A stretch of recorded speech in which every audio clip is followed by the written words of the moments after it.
All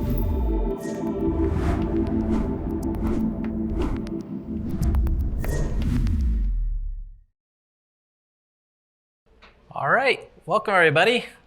Hopefully everyone's having a good CppCon on Wednesday, day 3 of the main conference. Welcome to Back to Basics Ranges. And thanks for coming and choosing my session out of all the ones you could have chosen this morning here. We're gonna learn about ranges, have a little bit of fun here. So again, my name's Shah. I'm gonna be with you the next hour, giving you a little introduction to ranges. Just a quick question for folks. Curious, how many folks are using C++ 20 or later right now at their work, maybe in school?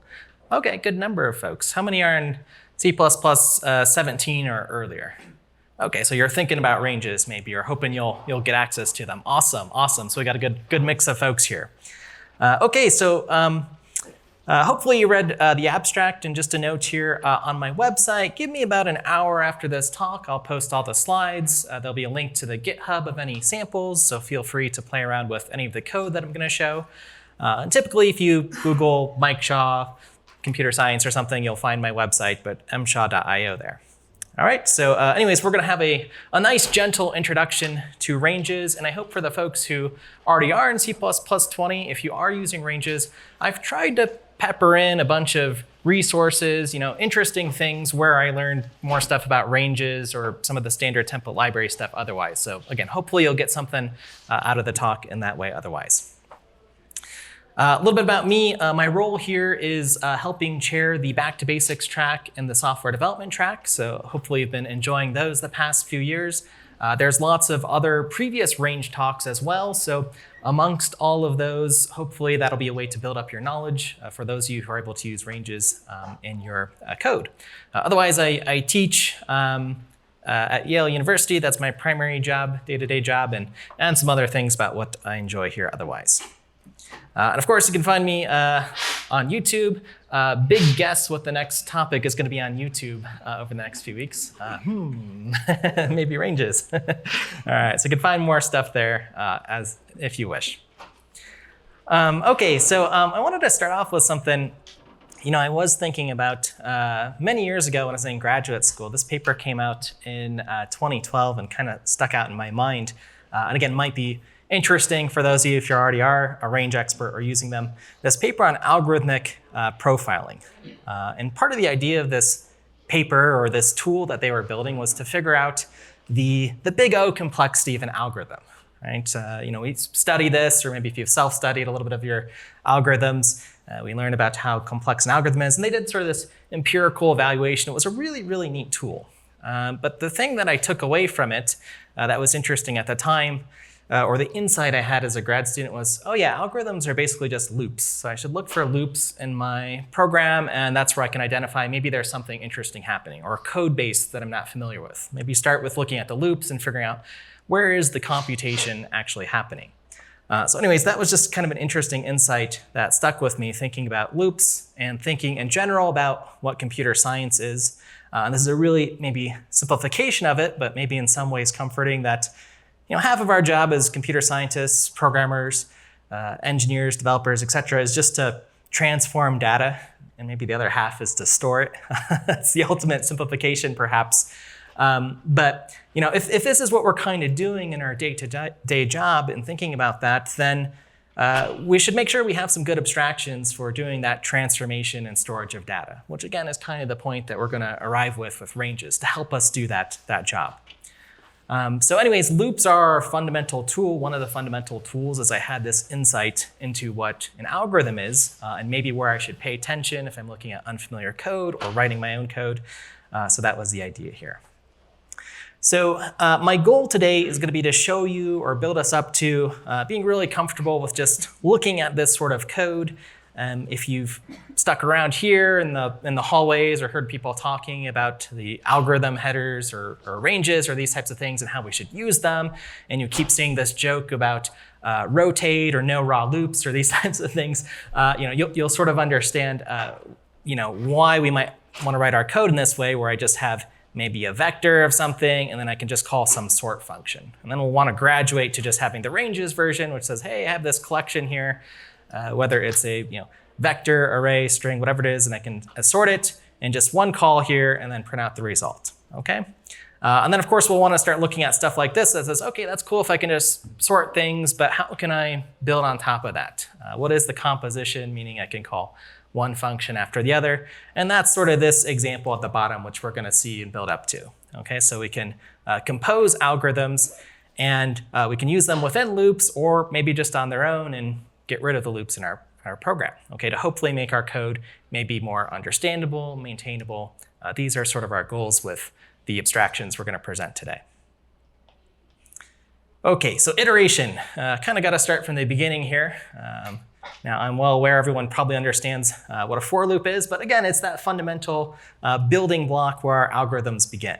Okay, you have some sort of initialization, a condition, and some expression that you're evaluating. And again, you can really play with for loops and do all sorts of interesting tricks if you want, but ultimately, our goal is to define the start and end of some computation and do something with the data, print it out, change the values, etc. Right? And we've had this forever. So here's another example, just traversing the contents of this character array here, message here, and again, printing them out one at a time with, I should have asked if folks have C++23, you can use standard print now, which is a great hooray, great revelation here. You'll see me mix in streams or cout occasionally, but I like print now. So C++23, if you're able to use that, that's great too. Okay, so anyways, there's our for loop. Here's the same example, this time using another container, standard array. Again, these new sort of C++ or newish features in C++11. A little bit more verbose, but you get the idea here. I've broken out all the contents here. And then we could do stuff like .size on the message. And this is why, again, you'll see maybe on your journey or talks here us preferring arrays, right? They don't decay to pointers. They're nicer to use. So we want to, again, use some abstractions that help us transform and store data in easier ways. An array, again, being one of them. Okay, so again, probably a better tool, string, than just writing these all out in a character. So again, we have all of these different data types, containers, as part of our standard template library. Okay, and this is kind of part of the containers string. Here again, hello everyone, welcome, and again, just printing out all those messages. Okay, so I think we get the idea there. Now, again, if I'm writing some program, again, I, as mentioned, break it out into, or think about it in terms of where I have the loops. Those are where my algorithms are. And those are the things that have potential to maybe be abstracted in the ranges algorithm that we're going to learn about. Okay, whether we're writing our own sort of algorithms or otherwise just building on top of what we have here. Here's an example of two loops here with a fun little Caesar cipher. Again, just performing some little algorithm here. But again, if you can identify in your code and kind of highlight where those loops are, those are great places to start practicing and saying, okay, maybe I can change this into an algorithm that I'm going to learn about today. Okay, so all those are pretty simple examples that I'm sure should be familiar. So again, I'm going through them a little bit more quickly. But kind of an interesting thing too is to think about different ways to iterate the data. So of course, I tend to, or have tended to, reach for a for loop for most of my programming career prior to learning about some of the stuff we're going to talk about today. But we could also loop through the data in this manner here. So again, here I've gone back to my array. We could do this with a string. It just shows a little bit easier with an array. But this time, what I've highlighted at lines 13, 14, and 15 is I've got data here, and I'm just getting the underlying data of the array, which again, you could do with a vector or a string or any other data type. But this time I've created this pointer here, and I've said, okay, set that equal to the first position of the data here, or the first address, and then I have end here. Okay, and I'm just saying data plus whatever the message size is, that's where the last element is. Okay, so now I'm using pointers here to basically iterate through my data instead of the individual indices. Okay, simple enough. If I run this program, it's going to print out the same exact thing. Okay, and again, our conditional statements changed a little bit. I've kind of moved on the outside at lines 13, 14 and 15, that initialization step, so that's just empty in my for loop. I'm just saying, well, the pointer is not equal to the end, just keep incrementing that pointer. So do a little bit of pointer arithmetic here to get us through to the next character in the array. Again, same result, printing out the program, hello, everybody, welcome. Okay, but just another way to do it, but thinking about things just a little bit differently with these pointers. So the reason for using a pointer here is to kind of show that I can generalize a little bit how I iterate through my data structure here. I mean, again, at the end of the day, computer science, all we have is data, so I should be able to just look at addresses, which is what a pointer stores, and kind of increment or iterate through it in my for loop to present the data here. So again, then the question is, or the question that folks, smarter folks than me in C++ thought of, well, in the mid-90s, let's say, they came up with this idea of saying, hey, we could actually generalize this idea of just incrementing a pointer value. Maybe we could wrap that into some sort of object, okay? And again, this sort of makes sense because what if we have some data structure like a tree or a graph where it's not necessarily as trivial if we want to, again, iterate through our data structure to just do plus pointer to move to the next indice, right? Because a graph is a linked structure with many possible paths that it could take. So how could we, again, generalize this? And again, the answer folks came up with is they said, hey, what if we create an object type to represent iteration? And that's exactly what a iterator is, or the general idea that we come to. Okay, so that's the idea. So then we get this. We get these free functions here, and we also have member functions as well, which I'll touch on, but standard : begin, and then I just pass in my container, and then standard : end, and then also my container. Ideally the same container, so we match the beginning and the ending here, but the same idea. And this free function is going to take care of telling me where's the beginning of my array and where's the end of my array here, okay? And then these types here, which I'll reveal in a moment, are iterator objects, okay? Now all I have to then worry about is doing the ++ pointer, and whatever the underlying implementation of the iterator says is for operator ++, that will determine how I move forward. Maybe that is just an index that we're incrementing, or maybe it's something more interesting, like a graph traversal algorithm you learn about, a breadth first search, depth first search, level order traversal, whatever it might be, shortest path, etc. And again, this even works for our non-owning containers, things like span, MD span, string views, and so on. So this is kind of nice. I just have to remember this now. I don't even have to think about the pointer arithmetic or messing that up so much. Okay, so this gets us into iterators, which again are a generalization of pointers. I mean, that's the first phrase I've stolen here from CPP reference here. But this again allows us to have a way to iterate or navigate data. So iterators in C++. Let's take a look at these. So again, what is an iterator in C++? Just an object that allows you to access elements in a collection. So if I'm looking at this particular collection here, let's pretend, I mean, this looks like a contiguous data structure as I've drawn it out, maybe a vector, let's say. I've got a iter, and then there's a member function .begin that'll point me to the beginning of that collection, and end, which is a little strange. It'll point me to the one past the end here. But that's kind of how we know we're done with the collection, okay? And I'll mention that in a moment here. And then again, all we really care about is, with this iterator abstraction, is what we can do or how it navigates the data structure, meaning it can move us forward if I increment this beginning pointer, or backwards. Maybe I can do minus, depending on the iterator type. Or maybe I can jump a few spots if I have a random access data structure, like a vector, meaning I could just index into it anywhere.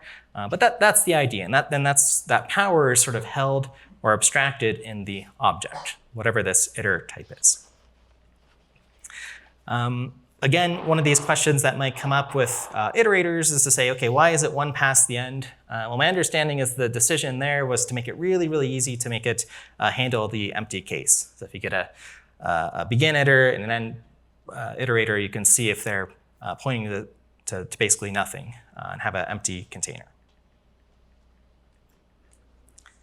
Okay, so most containers, again, provide .begin or .end member functions, or if you wrote your own data structures, you could also write begin and end member functions.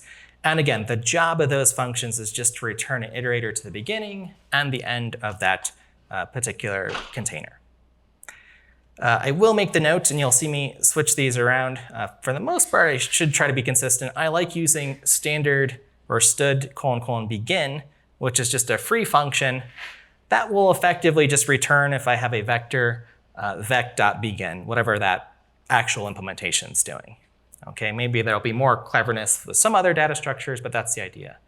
The reason you're going to see me use this, or if you're looking at other tutorials and people use this, generally speaking, it's more generic, meaning only some of the containers have a .begin, .end, but not all.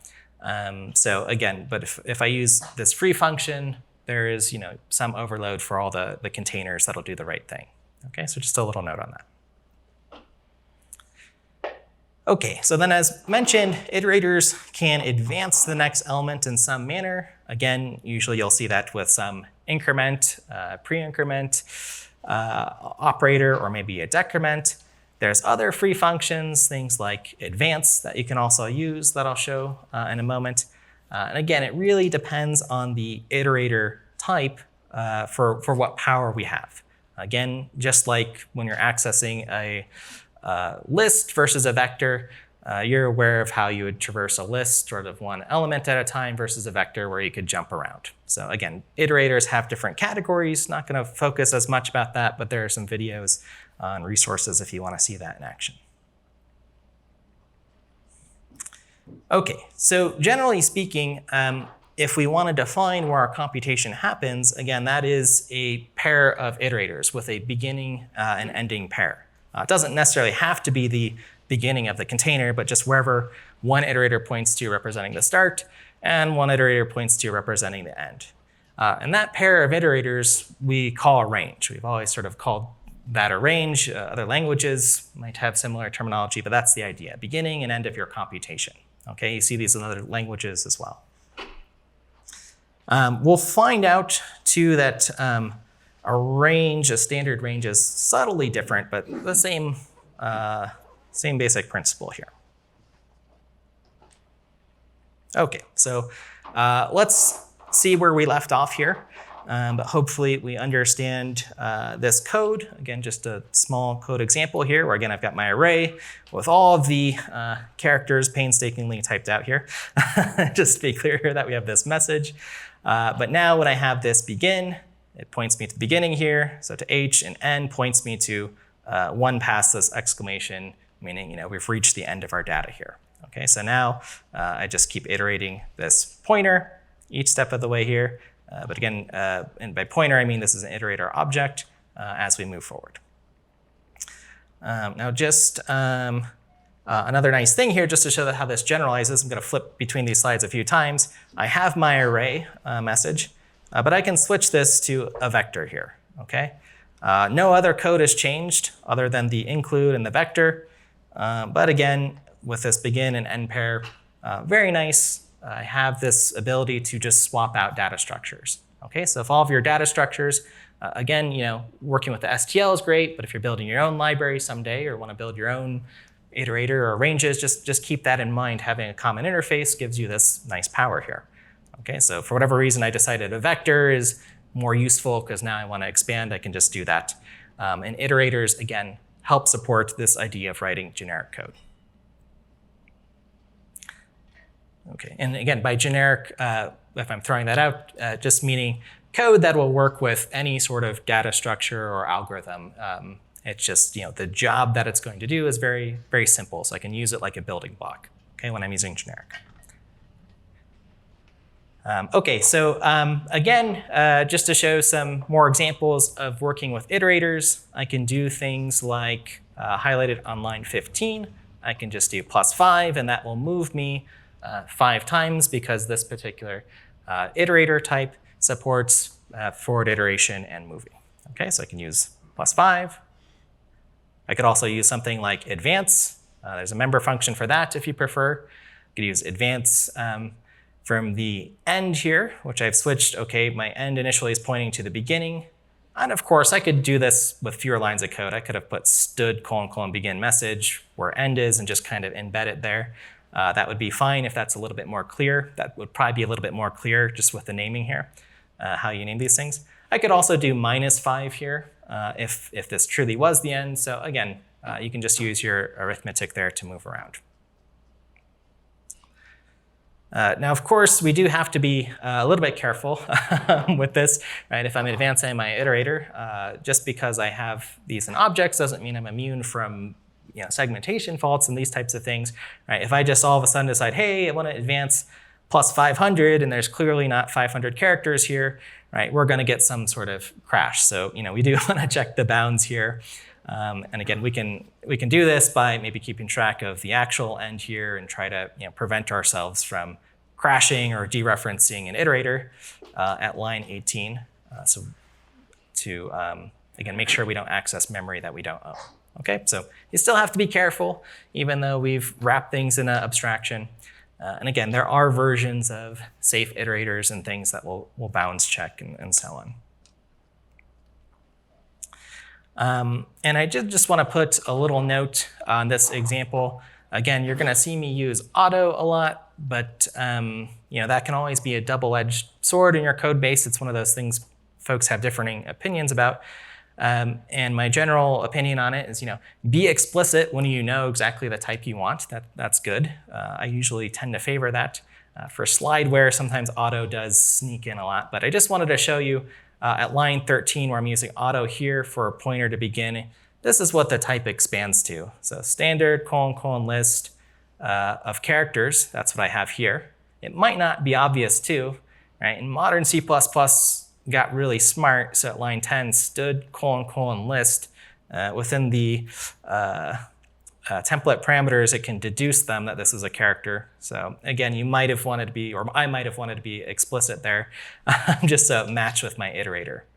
The one reason I also mentioned being sometimes explicit with your types is then when you get your error messages and you see stud : list, char : iterator, whatever, or in your debug, then you'll grep your code maybe for that data type and be able to find it, where that might be a little bit harder with auto. So again, just a little tip there, or at least when you're first starting to use these tools, try to be explicit, at least when you're practicing, so you know exactly what the type is. Okay, but you'll see me use auto more frequently, but if you have a question about it, feel free to raise your hand and I'll try to clarify if you see something interesting on the slide here. Okay, so again, iterators, I just want to show another example in case you haven't used them with a map. So here's a map type. Again, a little bit more interesting. Let's see, at line 14, again, just showing you some of these things that might make your life easier in C++, but I'm having a using statement here to say what a string int map is, so a key value pair with strings and integers. And I'm just sort of using that as an alias, or sort of like a type def, depending on your familiarity with these features, as this textual or this replacement here. I should not say textual, but type checked replacement here. So then I can just use string int map, create my map, and then at line 21, if I go just a little bit lower, I'll highlight with my laser pointer, string int map : iterator. Well, that's this full thing expanded. Stud : map, my key type string, my value type int, and then : iterator here, okay? And then within my for loop, I can just use begin, end to navigate, okay? So just a few things you can do there. So don't forget about your tools like using and namespace to make your life easy. Okay, so here is, to kind of put things together, our iterator, everything in a single for loop here, doing our iteration as I've highlighted, so we can see where the bounds of our computation are. Great. Okay, so I've got iterators here. Now, this previous thing that I highlighted here, this pattern of us saying, well, I want to create an iterator, I want to start at the beginning, I want to go to the end, and I want to increment one step along the way, or call whatever the ++ operator is on my iterator. It's so common that in C++11 we said, hey, this is a nice idea. Let's add range-based for loops. Okay. So again, getting more power to our abstractions and hearing that word range here. Basically, what we can do is just transform this block of code here that has all of this iter, begin, setting up our end here. And again, well, maybe I should have used, stood : end, but I had to, think about it or, be explicit with this type, whatever. Let's just simplify that and just change it to this range-based for loop. Okay, so for, again, I'm going to use auto to just kind of pick out the pair of key value elements here from my map. Okay, that's going to do the exact same thing from begin to end, and then I could just print out my pair here. Okay, so much more nice, much more concise and expressing the intent of our code here. We also have other things like structure bindings to make your life easy. Not going to spend the whole talk on that, but again, you could do key value here if that's easier to just kind of separate out instead of, again, wondering what did C++ do? Is this a pair where I have dot first, dot second? No, just use key value or something. Might be a little bit easier on you. And if you have types that expand out further, again, in structured binding, just little hints, you have ... syntax too to unpack further. Now, behind the scenes, if you see, or I should mention this, if you see Andreas Fertag at the conference, I think he's giving some talks, you should say, thank you for this tool, CPP Insights.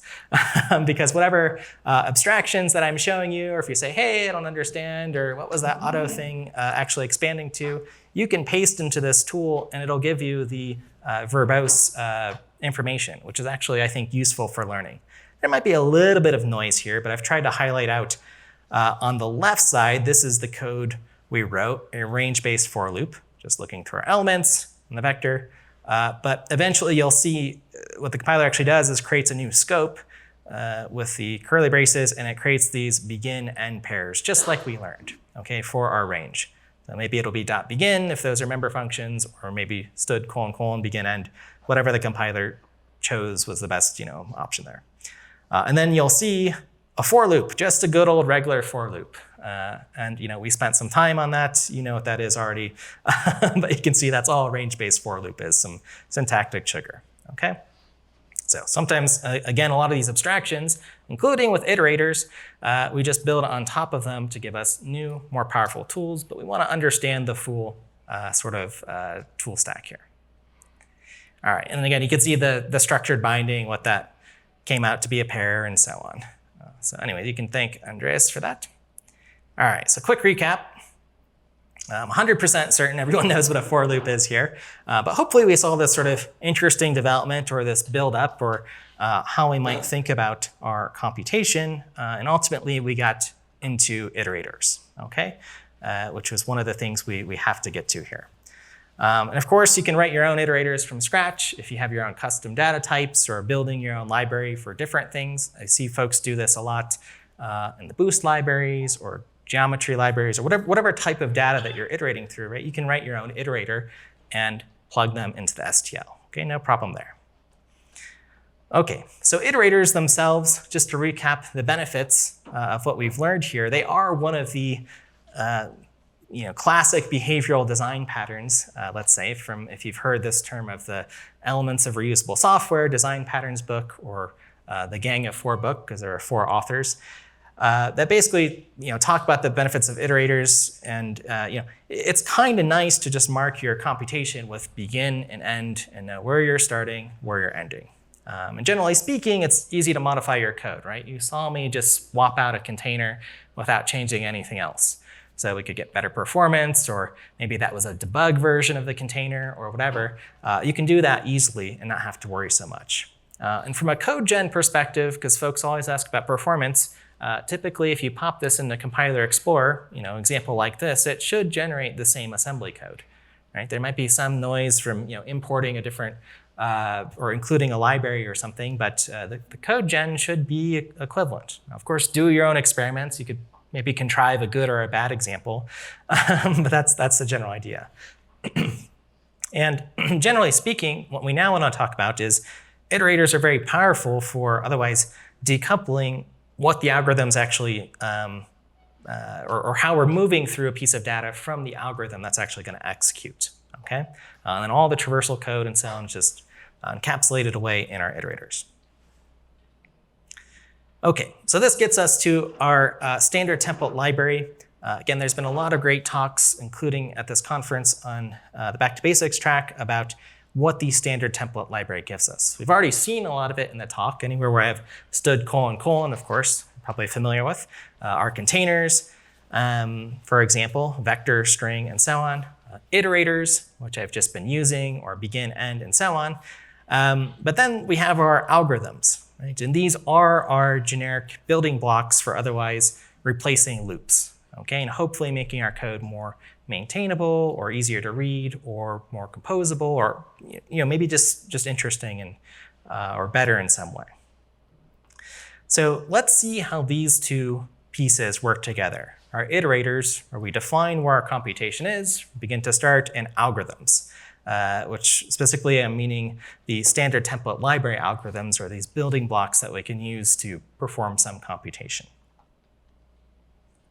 Okay, so if you haven't seen standard algorithm or include algorithm, we have a lot of them that we can use and benefit from. But again, bringing us to one of the first examples that I showed you, we can actually use our iterator building blocks and pass them into a bunch of these, algorithms.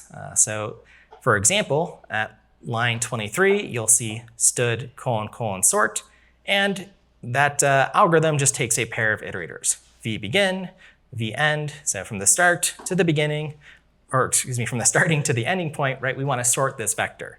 And we could modify this. We could do v begin +2 or something if we know part of it's already sorted or whatever.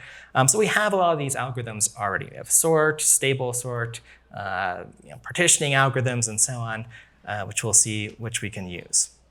Okay.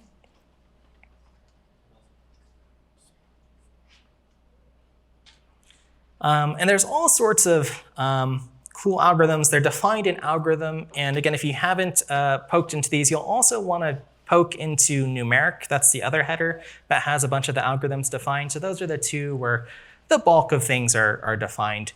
Otherwise, if you're starting your exploration into the algorithms and the standard template library.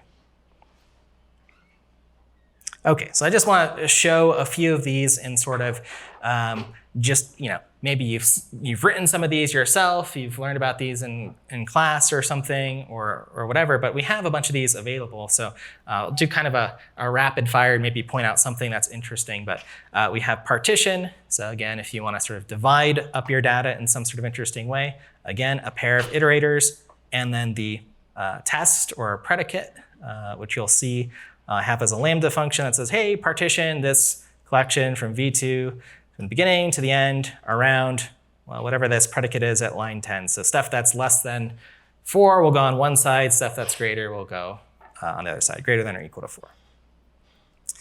We have other algorithms like copying. So from the beginning to the end into a destination. So I have this kind of funny thing here called back inserter.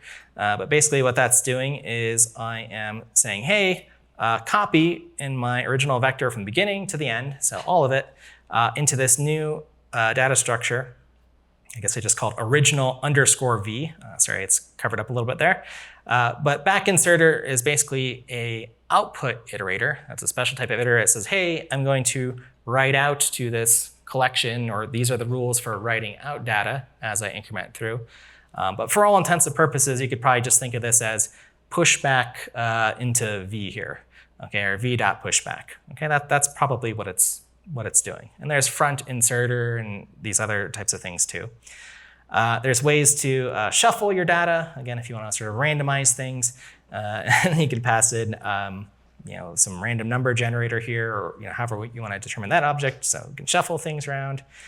As mentioned in the numeric, or sorry, this is still in algorithms, rotate, right? So if you hear jokes about rotating, this is what we mean. Again, sort of rotating our collection or thinking about our data going around a merry-go-round from one start to a finished location.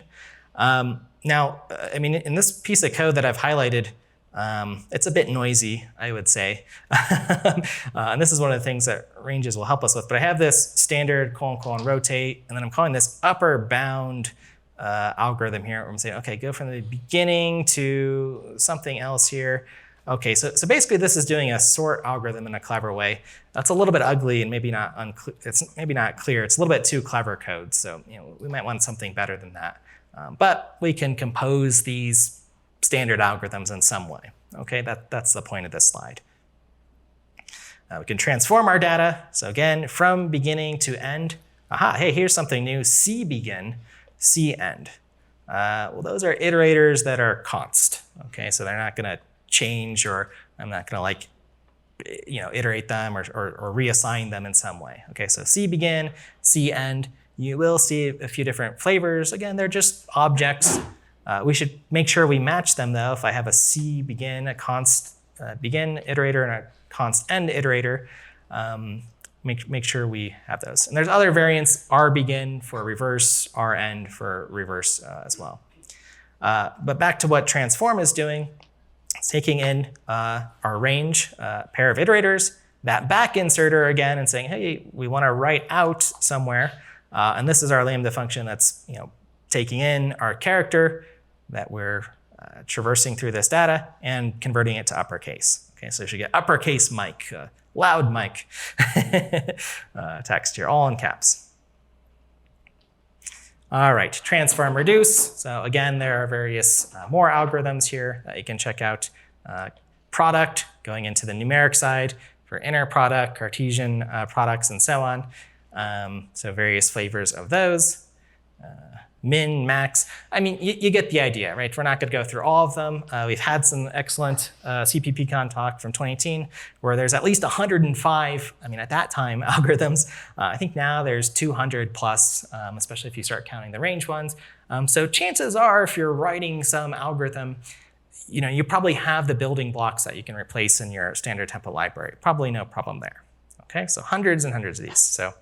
And the other observation, though, that I want you to see is pretty much all those algorithms that were defined were of the form. I mean, here's just another one: generate, take a iterator to the first, your start, and then the end, which might be called last, and then take some predicate or maybe something that changes the behavior. Okay, so it's always a pair, almost always. There are exceptions. But there are some problems and pitfalls with iterators. They're fun. We still need them, even in C++ 26, which you'll hear about. But a few things to point your attention to. First, if we're inserting things into some collection, like a vector here. Okay, so maybe this vector is really important. And I have some iterators pointing into it. Like maybe I'm keeping track of, my favorite number in this vector, or whatever the reason is. And then I start pushing back in another routine some data, like I do pushback 7. Well, what's going to happen? We know vector dynamically resizes, right? So then I get this new collection, this new heap allocated memory somewhere in my vector. But where's my iterator point to, my old iterator? Well, it still points to that old heap memory. Okay, so this can be a problem, and we call this iterator invalidation. Our iterators are no longer valid, right? They're pointing to something, and these can be tricky to catch because, I mean, maybe that memory is available, maybe it's going to get overwritten later. So again, this can be something tricky to catch. Now note, there are safe iterator libraries. You could imagine implementing something that checks if I'm pointing to an old, keeps track of the memory location I was in before or something. But we do have to look out for this. We can have the wrong pair of iterators. Okay, so here's a little example. I have V1, V2, and I'm a Vim user, so maybe I accidentally did Control A and incremented to V2 or something. I mean, you can mismatch these things. You usually catch them, hopefully, relatively quick. But again, you've got to be right or correct 2 times instead of maybe once, which would be nice. But it's not always as easy. And Jason Turner, he gets credit for this from his C++ Weekly. If I have some function here, I just called it download data, that's returning me a result. And I say, OK, I'm getting a result. That's a vector. OK, the return type at line 8. And I say, OK, since I'm getting a vector back, I'm just going to do download data.begin, download data.end. The names match, download data, but it's actually a function. And that function's returning copies to maybe 2 different pieces of data. OK, so maybe it works sometimes. Maybe we get lucky. So again, sometimes it's hard to match the pairs. Now there is some consistency. And by consistency, things that we have to pay attention to, meaning that and this isn't a STL fault, so to say. It's just that, hey, in the rotate standard template library, there is a first, middle, and last parameter. So it's not just beginning and ending. Okay, so we have to pay attention. Sometimes, maybe it could have been first, last, and they could put middle at the end, but that's kind of confusing. So again, you just have to pay attention sometimes. Whoever made this had to make a choice. So, well, there can be other issues like not enough space to write into if you're, doing a back inserter. Sometimes you have a vector which dynamically resizes. Sometimes you're outputting or have an output iterator to like a fixed size array. But the collection or the data that you're traversing is larger. So again, these are just some things to look out for. Okay. So iterators aren't perfect. I have the rather dramatic title, Iterators Must Go, Get Rid of Them. Well, not quite, but we do want to improve on them, and we did. And Andre's given a lot of great talks on this. And the good news is we can, okay? How? Ranges, okay? So our answer to this. So again, we know what iterators are, the pitfalls, how they help us in loops, how they combine with algorithms, and now we get to ranges, the new stuff, right? So how do we improve our interface, so to speak, to writing algorithms? Okay, well, again, first let's define what a range is. You can include the ranges header file, but nothing sort of changed in our definition. A range still is just a pair of iterators, right? We have a begin, we have an end. Okay, so you could write your own range if you wanted, or look at the standard template library. It would probably look something like this. A little bit different, little subtle difference that I called it, the start, and then just like a sentinel value to represent the end here. And in our range, we might stuff some other stuff in here too, or we could, but that's the basic idea here. Okay, now really, folks have been writing ranges libraries. There's a relatively famous one, ranges v3. So that one's available, I think, as early as like C++ 14. So for those of you who rose your hands and said, hey, maybe my work's not using it yet, you can use ranges v3, which is a library that a lot of the standard template library, to my understanding, is based off of, and start getting practice with this. But really, I think the thing we were waiting for was a thing called a concept. Now we'll have a back to basic talk on that, I think, at some point, if it's not later today, on concepts. And basically, you can think of a concept as like a constraint, something that must be enforced. Okay, so if I want to define some range algorithm or say something represents a range, well, at the minimum, I need it to represent sort of a begin and an end, right? Two iterators, a beginning and a start to the computation. Okay, so that's the idea. And concepts were one of the tools we got in C++ 20. Again, you can check them out, or you'll learn about them a little bit this week. Okay, so ranges. How do we use them? That's kind of the fun part. We don't necessarily need to, right, just to start practicing. You don't have to understand all the nitty-gritty details, but it's helpful. But basically, we can include the ranges header. And then if you include algorithm, you will notice we have sort, and then we have ranges, : : sort. So you get the C++ 20 version of it. Again, that's what you need. Stable sort, ranges, : stable sort. So again, time invested learning algorithms was not a waste at all. It's just now you have to type a few more characters in front of it. Again, use your tools, using or namespace if appropriate. So anyways, there's our observation. Ranges, however, let's look at an example, the one I started with. They take one less parameter. Okay, so I'll draw your attention to the bottom left of the screen here where I have the ranges sort, which I already kind of showed here. And I just pass in a container here, v2, versus passing in the begin and end iterator pairs here. Okay, so this is kind of nice. I only have to remember one thing here. It also kind of indicates, hey, I mean, this is a container. Is a container a begin end pair? You know, maybe I lied about that. No, I mean, it's just a container is a range of sorts, right? So a container, things that are sort of container-like, again, like spans and so on, those are ranges, okay? So you can just pass that in and say, sort my vector, just do it, and then I can print it out here. And that's really nice. It's very clear what that code is doing. And I don't have as much of an opportunity to mess up. So that kind of helps improve our safety on iterators, okay? And you might also hear, or if you're searching around Google or doing stuff with AI, you could search constrained algorithms. That's sort of what you'll see in CPP reference. Same idea, the range version of the algorithm. Okay, so now let's see what else is going on here. Let's look at another ranges algorithm, again, just to see some more of these, this time using find if. Okay, so I have standard : ranges : find if. I pass in my range, which in this case is just the container, and then I have my lambda function here. It's embedded all in one line here. Okay, but I'm basically going to say, hey, return if I equals 1 here. Right, that's my test, and then I could print I found 1 or whatever. But you'll notice find if, what is it doing? It is returning, and sorry I used auto here, but it is returning an iterator here, okay? So we don't want to totally abandon all of our knowledge of iterators. That's why we tried to build this up from scratch today, the long way around.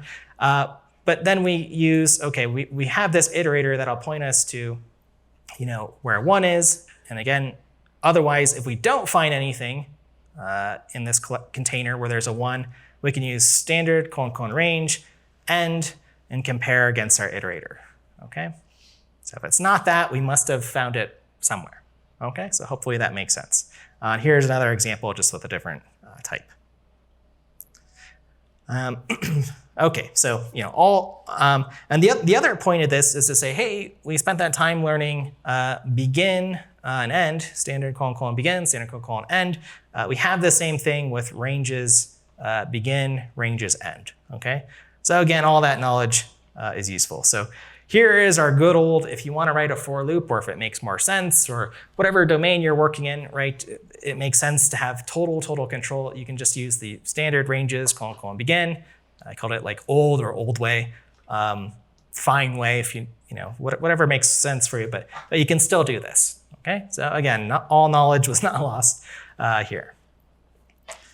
Okay, and again, my notes that you can use these with containers, non-owning containers, string views, these sorts of things. It all works. Okay, now there's this other new stuff that came in. I think we understand ranges pretty well, begin, end pair, but now there's this thing called views, and there's also something called an adapter, a range adapter. So again, we saw our previous algorithms, things like ranges sort. But now, if we look at the ranges library on CPP reference, or maybe you'll stumble on it in tutorials, you'll also find this term views and adapters. Okay, well, a range adapter is a thing that turns some range, a container or two pairs of iterators, into what's called a view. And a range view is basically a lazy way to access a range. Okay, I'm just viewing a sort of window into that range. I just want to see a chunk of it, right? It has that word view, kind of like a string. I mean, you can kind of think of it like when you're iterating through. We'll just think of a view like looking at a window, but you can only just see a subset of the world. I think that's probably the easiest way to describe it here. And what's the significance of this idea of a range adapter and a range view, and then just this idea of ranges and range algorithms that we've been talking about? Well, again, our sort of back to basic example here, ranges sort. Right? I told you that this just sorts our vector right away, same as the other our traditional algorithm, and it just sort of eagerly evaluates it. The algorithm just says, go, go, go. Okay, I'm going to sort this whole thing from beginning to end very conveniently. Okay, so again, that's an eager evaluation. But range views allow us to execute lazily. So again, just a small view into our data, one element at a time, perhaps, and that means we're executing lazily. Now, this could be very good for performance in many ways. But lazy execution, if you haven't heard that term, but basically it means that again, we're just looking at one element at a time. This enables things like if I have a infinite range or a container that just keeps expanding forever, and it's not very clear where beginning and where ending is, well, it doesn't matter because I'm just looking at one tiny thing at a time, and I can just keep tacking on, growing my container or my view or whatever. So it's probably easiest to just look at this example for a moment. I've got std vector, v4 in this example, and I've got a bunch of 1s, 5, 6, 7, 8, 9, 10, 11, so some data. And what am I doing here? Okay, I'm going to create a view into this thing here. Okay, again, apologize for auto, but toss this in as CPP Insights. But greater than 5. Okay, so this is going to be my view of things that are greater than 5. So I'm going to say equals v4, ooh, and I got this new syntax, this pipe syntax or operator pipe. And basically that means this is our syntax for composing our range algorithms together, okay? So I have v4, that's just this data here, and I just want a view of it where I'm filtering out elements that are not greater than 5 as a way to read this, right? That's the test that I'm passing it. So how does this work here in the for loop? Okay, well, I'm iterating through, and then I call this greater than 5, this standard : ranges is what the type sort of evaluates out to, right? It's a filter. And each iteration of the loop, it's going to just look at the very first element, 1, and then it's going to run the filter and say, is this greater than 5? No. Okay, I'm not going to do anything. And I'll look at the next thing, and the next thing, and the next thing, and the next thing. And I'll just keep doing that in this loop. Okay, one thing at a time, right? Its view into the world is just one element at a time. So that's the lazy evaluation, right? It's not taking this, right? Greater than 5 hasn't already been produced, right? This isn't a vector or something that's 6 or 7 elements long, however that is, right? It's just a view, one thing at a time. Okay, so that's the lazy execution. That's pretty neat. Okay, so let's look at this again and kind of get familiar with our pipes here that we're seeing. This time an example with some strings, Mike, Bob, Miguel, Marissa, Mary, etc.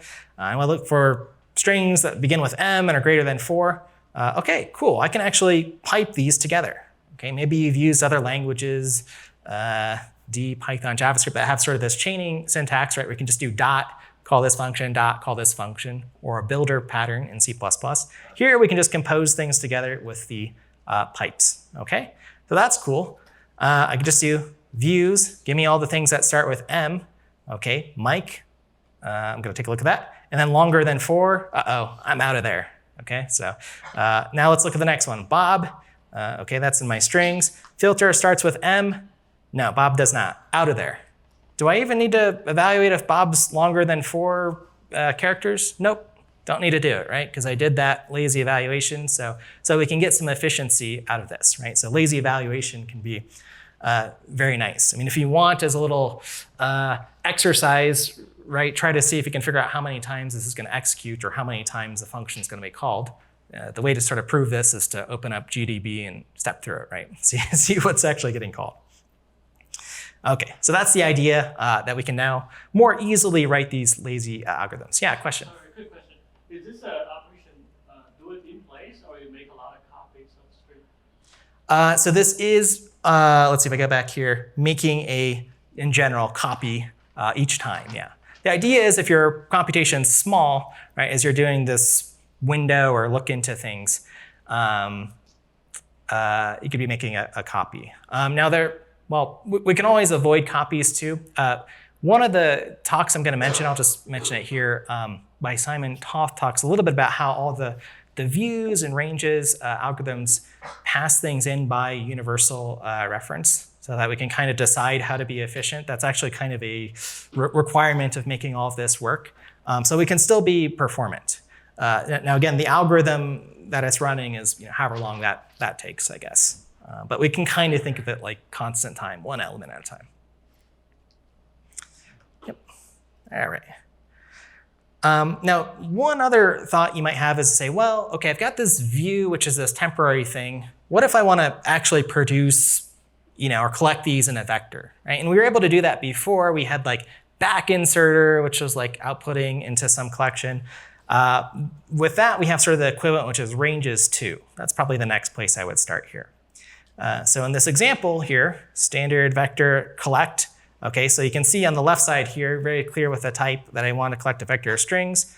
OK, I'm taking whatever my strings 2 collection is, Mike, Miguel, Marissa, Mary. And I'm running this, my sort of algorithm here, composing together my filter, things that start with lowercase m, longer than 3 characters. At the very end here, ranges, : 2, vector. And that'll force or sort of snap this into a, let's say, eager evaluation, or say, OK, actually write this out to this collection here. OK, so now I have my vector of strings from this result. And then I can use that however I'd like. OK, so again, this is kind of cool. And I think the composition with the pipe operator is one of the cleaner, nicer things we have here. So this is definitely very, very good for us.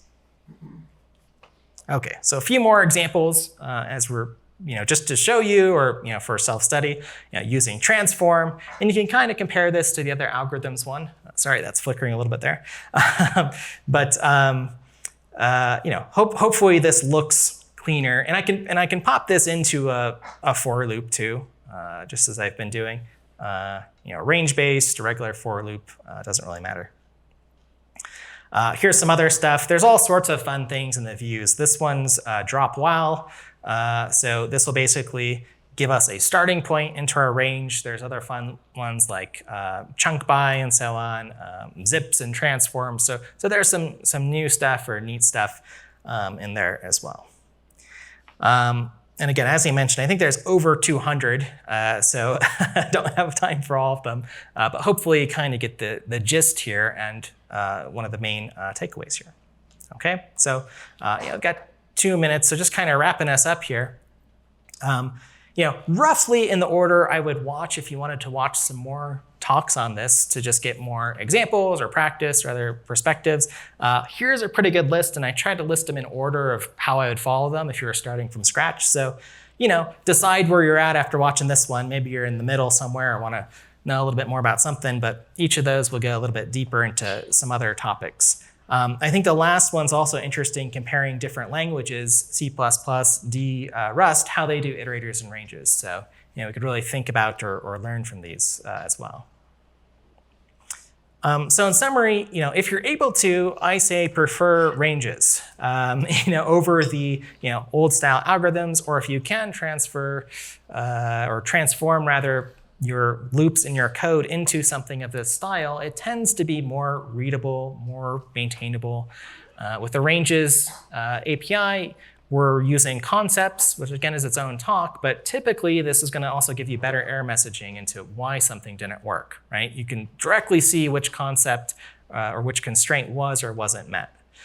So again, it could clean up your code quite a bit. You also get this easier power of eager versus lazy evaluation. So you can start thinking about things like performance, and maybe there's optimization opportunities there. And if you look at C++ 23, 26, later versions that are going to come out, we're going to keep getting more power added into our ranges, more things that we can do. So just keep an eye on that.